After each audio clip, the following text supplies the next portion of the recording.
Bersama dari arena futsal Porprov Sumatera Selatan ke-15 di Sekayu, hasil mengejutkan terjadi di babak penyisihan grup A. Tim futsal Oki berhasil menang telak atas Lahat dengan skor 5-1. Hasil ini sekaligus memupus harapan tim tuan rumah Musi Banyuasin untuk melaju ke babak 8 besar. Lantaran tim futsal Oki naik ke peringkat atas grup A dengan selisih gol lebih baik dari tim futsal Musi Banyuasin.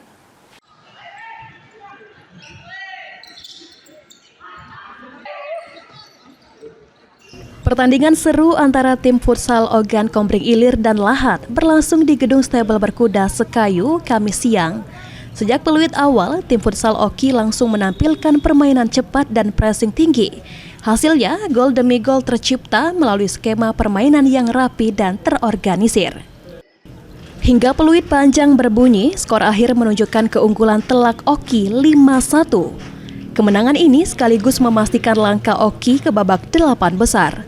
Sekaligus mengubur harapan tim futsal Musi Banyuasin yang sebelumnya membuka peluang besar setelah mengalahkan Oki 2-1 di pertandingan pembuka dan menyerah dengan skor 2-3 saat melawan tim Pali.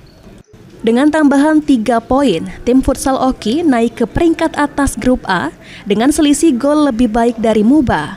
Sementara tim Muba harus puas di posisi ketiga dan gagal melanjutkan ke fase selanjutnya. Ruzi Iskandar, PAL TV.